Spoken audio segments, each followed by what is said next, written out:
नमस्कार। स्वराज एक्सप्रेस के खास प्रोग्राम जनता मांगे जवाब में आपका स्वागत है और आपके साथ इस वक्त मैं हूं रश्मि गौरी। मुख्यमंत्री भूपेश बघेल अपनी सरकार की तमाम योजनाओं का जमीनी स्तर पर जायजा लेने के लिए छत्तीसगढ़ की सभी 90 विधानसभा सीटों का दौरा कर रहे हैं और इन्हीं दौरों के दौरान अपनी भेंट मुलाकात कार्यक्रम के तहत सीएम ग्रामीणों और आम जनता के साथ सीधे रूबरू भी हो रहे हैं। इसी दौरान शिकायत के आधार पर करीब 9 अधिकारियों और कर्मचारियों के खिलाफ निलंबन और हटाए जाने की कार्यवाही भी कर चुके हैं, जिसमें सीएमओ, आपको बताते चले डीएफओ, प्रभारी डीएफओ और रेंजर के अलावा एक आईएएस अधिकारी भी इस कार्यवाही में शामिल है। मुख्यमंत्री गैर जिम्मेदार व लापरवाही बरतने वाले अफसरों पर कार्यवाही लगातार कर रहे हैं। इसके साथ ही संवेदनशीलता दिखाते हुए जरूरतमंदों को तत्काल मदद भी कर रहे हैं। लेकिन विपक्ष भूपेश सरकार के दौरे पर ही अब सवाल खड़ा कर रहा है। आज चर्चा करेंगे इसी बेहद ही खास मुद्दे को लेकर, लापरवाही पर लगेगी लगाम।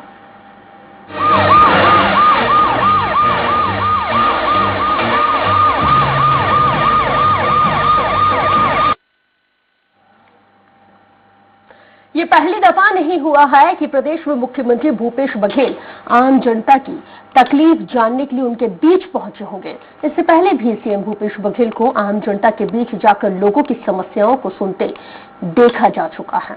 सीएम भूपेश बघेल जिस अंदाज से एक के बाद एक धड़ाधड़ कार्रवाई कर रहे हैं, उससे देखकर हर किसी को फिल्म नायक की याद आ रही है। आज चर्चा इसी बेहद ही खास मुद्दे को लेकर, उससे पहले देख लेते हैं ये खास रिपोर्ट।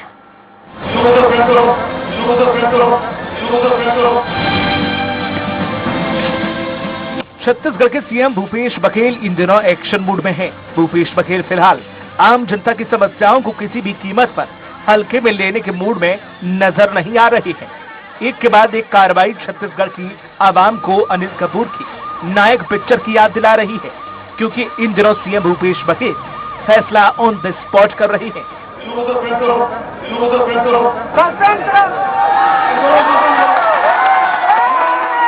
जो भी जिम्मेदार हो सस्पेंड होगा। दरअसल मुख्यमंत्री भूपेश बघेल का विधानसभा वार दौरा 4 मई से सरगुजा संभाग के सामरी विधानसभा से शुरू हुआ। सीएम अपने भेंट मुलाकात कार्यक्रम के दौरान न सिर्फ सरकार की योजनाओं की समीक्षा कर रही है, बल्कि गांव के राशन दुकान, स्वास्थ्य केंद्र, पंचायत राजस्व विभाग के दफ्तर, स्वामी आत्मानंद अंग्रेजी माध्यम स्कूल सहित विभिन्न विभागों में सीधे जाकर निरीक्षण कर रही है। इस दौरान सीएम ने कई अफसरों को नापा है। कुसमी नगर पंचायत के सीएमओ एसके दुबे को सस्पेंड किया। सीएमओ की शिकायत महिला ने सीएम से की थी। कार्यपालन अभियंता कार्यालय अधीक्षक अभियंता उमाशंकर राम को निलंबित किया है। गौठान निर्माण में उदासीनता बरतने पर मुख्यमंत्री ने बड़ी कार्रवाई की। मुख्यमंत्री ने डीएफओ, पूर्व प्रभारी डीएफओ, रेंजर को भी सस्पेंड किया। बहरहाल ये वो कार्रवाई है जिन्होंने सीएम भूपेश बघेल को एक बार फिर से सुर्खियों में ला दिया है। तो वहीं प्रदेश के अफसरों में इस कार्रवाई से हड़कंप है, तो वहीं कार्रवाई के बाद से बीजेपी भी बेचैन है। बीजेपी के राष्ट्रीय उपाध्यक्ष और पूर्व मुख्यमंत्री डॉक्टर रमन सिंह तो भूपेश सरकार की इस यात्रा के स्वरूप पर ही सवाल खड़े किए हैं। हाँ, ये कह सकते हैं कि एक लंबा अर्थ बीत गया। कोरोना कारण से हम लोग जा भी नहीं पाए थे। जितना हो वैसे तो कोशिश रही हमारे कि सामाजिक बैठकों में, पिछले साल भी मैं गया था जिसमें सब लोगों से मुलाकात हुई, सभाएं हुई, लोकार्पण, भूमि पूजन का कार्यक्रम हुआ, सब समाज के लोगों से मुलाकात हुई। इस समय तो जमीन में जाकर, धरातल में जाकर उन सब योजनाओं के बारे में जानकारी लेना। एक यात्रा जो चल रही है मुख्यमंत्री के, उसमें वरिष्ठ अधिकारी से लेकर एसपी, कलेक्टर तक की उपस्थिति है। दूसरी दक्षिण में जो यात्रा शुरू हुई है, उस दक्षिण की यात्रा में, सीधे की यात्रा में कलेक्टर एसपी को प्रतिबंधित किया गया है। ये अजीब स्थिति है। 3.5 साल आते आते इस सरकार की स्थिति ये हो गई कि आपस के डायलॉग बंद हो गए। मंत्रियों की कार्य के और कार्य पद्धति पे इस तरह आती है। भेंट मुलाकात कार्यक्रम के दौरान सीएम भूपेश बघेल की सख्ती के बाद जहां आम जनता खुश है, तो वहीं भ्रष्टाचार और लापरवाही पर लगाम कसने के लिए सरकार की ये कवायद आने वाले दिनों में क्या जादू कर पाती है, आने वाला वक्त ही बताएगा। रायपुर से दिलीप साहू, स्वराज एक्सप्रेस। और जी बेहद ही खास मुद्दे पर चर्चा करने के लिए एक बेहद ही खास पैनल हमारे साथ जुड़ गया। आइए तारुफ आपको करवा देते हैं। बीजेपी नेता राजीव चक्रवर्ती हमारे साथ जुड़े हुए हैं। राजीव जी बहुत स्वागत है। कांग्रेस प्रवक्ता धनंजय सिंह ठाकुर हमारे साथ जुड़े हुए हैं। धनंजय जी बहुत स्वागत है। इसके साथ ही छत्तीसगढ़ संपादक संजय उपाध्याय जी भी हमारे साथ इस चर्चा में जुड़े हुए हैं। संजय जी आपका भी बहुत स्वागत है। धनंजय जी सबसे पहले आप ही का रुख कर रही हूँ कि जिस तरह से 4 मई से मुख्यमंत्री भूपेश बघेल ने अपने 90 विधानसभा क्षेत्रों की दौरे की शुरुआत की थी, जाहिर सी बात है इस दरमियान उनको ये भी पता चल रहा है कि क्या प्रदेश में चल रहा है क्या नहीं चल रहा है, जमीनी हकीकत की रिपोर्ट वो ले रहे हैं। मतलब कुल मिला के मान लिया जाए कि इन 90 विधानसभा सीटों के दौरे के दौरान 2023 की तैयारी में कांग्रेस अभी से आ गई है। Mission 2023 start. निश्चित तौर पर गौरी जी देखेंगे 2023 में एक आम चुनाव होना है छत्तीसगढ़ में और हर राजनीतिक दल अपने स्तर पर चुनाव की तैयारी करता है। हमारे साथ हमारी सरकार की योजनाएं हैं। देखेंगे हमारी जनता ने 2018 में हमको यहाँ पे 68 सीटों पर जनमत देकर हम पर विश्वास किया और हमारी सरकार लगातार जनता के लिए काम करी है और हम अपने काम के दम पर 2023 के चुनाव में जाएंगे और सरकार की प्राथमिकता में है सरकार की योजनाओं का बेरोक टोक अंतिम व्यक्ति तक लाभ मिलना चाहिए और जनता सरकार से उम्मीद करती है, उस उम्मीद को पूरा करना हमारा कर्तव्य है। निश्चित तौर पर हमने जो इन 3.5 साल के कार्यकाल में जो हमने जो काम किया वो उपलब्धियां हमारी जनता के बीच है। जनता क्या उम्मीद कर रही है, क्या हमको करना चाहिए और आज इस पर कई सारे फैसले कर रहे हैं। जैसे 2 उदाहरण आपको देना चाहूंगा मैं मुख्यमंत्री भूपेश बघेल जी अभी एक स्कूल के बच्चों से वो चर्चा की है तो स्कूल के बच्चों ने कहा कि वहाँ उनको स्कूल जाने में 2 से 3 किलोमीटर का सफर लगता है, इससे उनको दिक्कत होती है, तो उन्होंने उनके लिए कन्या हॉस्टल बनाने की वहाँ पे घोषणा कर दी। उसके साथ साथ बच्चों ने कहा कि उनको हेलीकॉप्टर में घूमना है तो हेलीकॉप्टर में बच्चों को घुमाने का काम किया। बच्चों ने कहा साथ गिल्ली डंडा खेलना है, गिल्ली डंडा खेले। उसके साथ साथ भी और जनता की समस्याएं हैं। कोई अधिकारी कर्मचारी अगर भ्रष्टाचार कर रहा है, जनता के प्रति दायित्व का निर्वहन नहीं कर रहा है, गैर जिम्मेदार उसकी प्रशंसा भी की जा रही है।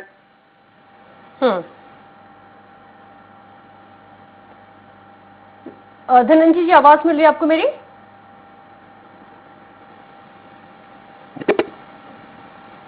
हेलो जी जी जी धनंजय जी बात पूरी कीजिए।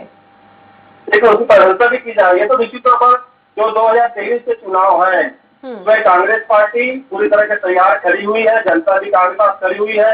हमारे जो प्रोग्राम से हम उसे लेकर जनता को जा रहे हैं, प्रोग्राम से हम उसे लेकर जनता के बीच जा रहे हैं और जनता के साथ लगातार संपर्क कर रहे हैं। बिल्कुल वाकई में और अच्छी बात है। इस दौरान जो लापरवाहियां बरती जा रही हैं उन और बरती गई हैं उनके बारे में भी जानकारी सीधे मुख्यमंत्री को यहाँ पे लगातार मिल भी रही है। ये बेहद ही अच्छी चीज है। राजीव जी आपका रुख करूंगी। ये तो अच्छी चीज है कि फैसला ऑन द स्पॉट हो रहा है। बीजेपी को आखिर क्या दिक्कत है? ऐसे कई उदाहरण हमने जब पूर्व मुख्यमंत्री डॉक्टर रमन सिंह जब सूबे की कमान संभाला करते थे तो कई ऐसे 1-2 उदाहरण तो हमने उनके कार्यकाल में भी देखे हैं। और इसके साथ ही फैसला अगर ऑन द स्पॉट हो रहा है तो दूध का दूध पानी का पानी हो रहा है। गौरी जी ये जो कार्यक्रम चल रहा है तो ये एक अध्याय है पर्यटन का, एक अध्याय है फोटो अपॉर्चुनिटी का और इसका एक अध्याय है जो संघर्ष चल रहा सत्ता का संघर्ष। तो जैसे कि डॉक्टर साहब ने भी कहा कि अंबिकापुर क्षेत्र में सिंहदेव जी को ना भेज जाए, मुख्यमंत्री जी जा रहे, मुख्यमंत्री जी का अधिकार हर क्षेत्र में जाए, लेकिन जहाँ टीएस बाबा साहब जा रहे वहाँ कोई अधिकारी मौजूद नहीं, वो जनता से बात कर रहे हैं। तो ये बड़ा विरोधाभास है कि मंत्री जहाँ जा रहे हैं उनको कोई पावर नहीं है, मुख्यमंत्री जी जा रहे हैं। अच्छा एक बात और है, जब जनता कोई प्रश्न पूछती है गलत तो मुख्यमंत्री जी थोड़ा नाराज हो जाते हैं और उनके पास एक सजाई हुई टीम है जो अधिकारी है, वो अधिकारी उन लोगों से प्रश्न पूछते हैं जो हितग्राही है या जो है, जो लोग शिकायत करते हैं उन तक मुख्यमंत्री का संवाद वही हो रहा है। तो ये एक फोटो अपॉर्चुनिटी इवेंट चल रहा है, भेद और वार्ता, भेद और इसके अलावा कुछ नहीं है। अगर आप देखेंगे अगर मुख्यमंत्री जी खुद कारों के काफिलों के साथ जाते तो क्या हालात है अंबिकापुर की सड़कों की। भटगवा की एक महिला ने प्रश्न पूछा तो उसे प्रश्न पूछने के दिया गया। तो जमीन कुछ और है, हकीकत कुछ और है, फसाना कुछ और है, दिक्कत कुछ और है, होता कुछ और है। उसी तर्ज पर यह कार्यक्रम चल रहा, हमें आपत्ति नहीं है गौरी। हमें आपत्ति तो है कि अगर जनता का निराकरण होता, कुछ काम होता ग्राउंड लेवल पे, ग्राउंड जीरो पर, तो कुछ काम नहीं है। सड़कों की हालत जर्जर है, स्कूलों में डेस्क बेंच नहीं है, शिक्षक नहीं है, अस्पताल में दवाइयां नहीं है, डॉक्टर नदारद है। तो अगर उनको पता चलता। ये दूसरी और बात है कि भ्रष्टाचार का जो आलम है, मुख्यमंत्री जी भी सुन रहे हैं कि कितनी भ्रष्टाचार है। पटवारी काम करने का 5,000 रुपए लेता गरीब किसानों से, पुलिस वाला पैसा लेता है FIR दर्ज करने का। तो ये जो आलम है प्रदेश का, जो पिछले 4 साल से सिस्टम बिगड़ गया है, तो उस पर अगर वो कुछ काम करते तो हम शुभकामना देते। बहरहाल ये फोटो अपॉर्चुनिटी और तीर्थ यात्रा के अलावा कुछ नहीं है। चलिए ठीक है, सिर्फ फोटो अपॉर्चुनिटी को लेकर मेरे साथ मेरे संपादक भी जुड़े हुए हैं, छत्तीसगढ़ का संपादक है संजय उपाध्याय जी। संजय जी, बीजेपी सीधे सीधे आरोप लगा रही है कि ये जिस तरह से फोटो सेशन हो रहा है, पब्लिसिटी हो रही है, कुल मिला के पब्लिसिटी स्टंट है। अगर ये पब्लिसिटी स्टंट है तो 2017 में ऐसे ही पूर्व मुख्यमंत्री डॉक्टर रमन सिंह भी निकले हुए थे अपने प्रदेश के दौरे पर। उस दौरे के दौरान हमने उनको देखा था कि वो मोटरसाइकिल पे भी हमें नजर आए, फिर अचानक से हेलीकॉप्टर से उतर कर एक ऑटो में भी बैठ जाते हैं, फिर वहां से एक सफर तय करते हैं। उस वक्त भी कई फोटो वायरल हुई थी, उनके ट्विटर हैंडल से भी फोटो को पोस्ट किया गया था। अगर इस वक्त फोटो सेशन हो रहा है तो उस वक्त भी फोटो सेशन हुआ, इस वक्त विकास हो रहा है तो उस वक्त भी विकास हुआ, यही दावे किए जाते थे। बतौर पत्रकार आप छत्तीसगढ़ की भूमि को और वहां की राजनीति को बखूबी समझते हैं।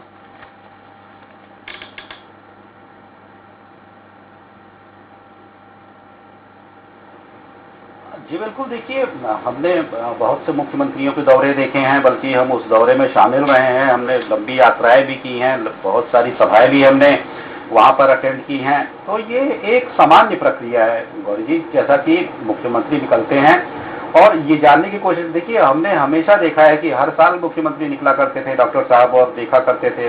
बाद में जब इलेक्शन का समय होता था उसमें विकास यात्रा निकला करती थी। तो ये एक सामान्य प्रक्रिया है। और जाहिर तौर पर इस सरकार के अब 3.5 साल पूरे हो रहे हैं, 1.5 साल बचे हुए हैं। जाहिर तौर पर अब जो पार्टी है वो चुनावी मूड में आ गई है, चुनावी मोड में आ गई है। अब कार्यशैली कुछ ऐसी विकसित करनी होगी पार्टियों को, और कर रही है कि वो अब चुनावी एक वातावरण में ढल जाए। तो इसके पहले ये बड़ा जरूरी होता है कि सरकार का जो मुखिया है, प्रदेश का जो मुखिया है, वो मैदान में उतरे, धरातल पर जाए और ये जानने की कोशिश करे कि उसने जो बड़ी परिकल्पनाएं की हैं, बड़ी योजनाएं तैयार की हैं, बड़े बड़े जो महत्वाकांक्षी लोगों तक पहुंचने वाले जो भी तमाम ऐसे जो विभिन्न योजनाएं हैं वो जो लागू की हैं, उनका धरातल पर उनकी क्या स्थिति है, धरातल पर उनका कैसा स्वरूप है। तो वही देखने निकले हैं मुख्यमंत्री भूपेश बघेल। जैसा मैंने कहा, पहले भी मुख्यमंत्री निकला करते थे, तो वही देखने निकले हैं मुख्यमंत्री भूपेश बघेल, और ये देखने की कोशिश कर रहे हैं कि जो भी फ्लैगशिप स्कीम्स थी इस सरकार की, उनकी जमीन पर क्या हकीकत है। तो ये एक सामान्य प्रक्रिया है, और इसके दौरान जब वो निकल रहे हैं, देख रहे हैं, तो ये थोड़ा सा मैंने जो पिछली यात्राएं देखी हैं और इस यात्रा में पत्रकार के रूप में मैं थोड़ा सा अंतर ये करता हूं कि इसमें थोड़ा सा जो इस यात्रा का जो स्वरूप है, इसे थोड़ा सा और कहा जा सकता है कि कसने की कोशिश की गई है। मतलब इस तरीके से कि बाकायदा प्रोग्राम बना हुआ है कि मुख्यमंत्री एक विधानसभा के 3 स्थानों पर उतरेंगे, और उन 3 स्थानों में अलग अलग समूहों से, अलग अलग हितग्राही वर्ग से, और जो वहां के स्थानीय निवासी हैं उनसे मुलाकात करेंगे। जो हमारे पास आंकड़े हैं कि अभी 5 दिन में वो 5 विधानसभाओं में वो 20 से अधिक लोगों से, समूहों से मिल चुके हैं, उनकी बातें सुन चुके हैं। और इस दौरान देखिए 2 चेहरे हमने देखे हैं इस दौरान। मैंने कहा पहले भी होता था, 2 चेहरे ऐसे कि कुछ ऐसे मसले हैं जो कि बड़े गंभीर मसले हैं, जिसका लगता है कि मुख्यमंत्री को मुख्यमंत्री के रूप में इसका तत्काल निराकरण करना चाहिए। बाद में देखा जाएगा कि इसके लिए दोषी कौन है, तो उसका वो निराकरण कर रहे हैं। कुछ ऐसे मसले हैं जो कि लोगों की शिकायतें आ रही हैं, लोग शिकायत कर रहे हैं कि अधिकारी यहाँ पर ठीक से काम नहीं कर रहे हैं, अधिकारी किसी काम के प्रति बड़ी लापरवाही बरत रहे हैं, तो वो उनको सख्ती से उनके साथ पेश आ रहे हैं। निलंबन जैसी कार्रवाई भी हो रही है। आज एक IAS को उनके पद से हटाकर दूसरी जगह उन पर ट्रांसफर कर दिया गया। तो ये जो तमाम निर्णय हैं, ये जो तमाम गतिविधियां हैं, ये एक प्रकार का संकेत है। संकेत ये है कि जो लोग उदासीनता बरत रहे हैं, सरकार की योजनाओं को लेकर गंभीर नहीं है, वो चेत जाए और कम से कम काम करना अब शुरू कर दे वो लोग जो नहीं कर रहे हैं। और जो कर रहे हैं उनकी पीठ भी थपथपाई जा रही है। और मैंने जैसा कहा कि बहुत से ऐसे लोग हैं जिनकी आवश्यकता थी, जो कि स्वास्थ्य संबंधित थी, शिक्षा से संबंधित थी, स्थानीय स्तर पर तमाम सुविधाओं की थी, तो उसकी वो वहां पर स्थानीय स्तर पर पहुंचकर देखकर घोषणा भी करते जा रहे हैं। तो एक तरीके से जो कहीं इस दौरान छूट गया था, जिसकी जानकारी राजधानी तक नहीं पहुंच पा रही थी, तो वो सारी जानकारियां मुख्यमंत्री वहां पहुंचकर जुटा रहे हैं, देख रहे हैं और कोशिश कर रहे हैं कि इसका निराकरण हो। और निश्चित रूप से अगर इसको चुनाव की तैयारी से भी अगर जोड़ा जाए तो कोई दिक्कत नहीं है, क्योंकि पार्टियां चुनाव जीतने की ही तैयारी करती हैं और चुनाव जीतने के लिए ही लड़ती हैं। तो अगर इसे चुनाव की तैयारी के रूप में भी देखा जाता है तो मेरे ख्याल से इसमें कोई हर्ज नहीं है। लेकिन ये एक सामान्य प्रक्रिया है जो मुख्यमंत्री निकले हैं, और जो हमारी जानकारी है ये पूरा जो कार्यक्रम है ये बहुत लंबा चलना है। मुख्यमंत्री को 90 विधानसभाओं तक पहुंचना है, ये पहला फेज है अभी। जी।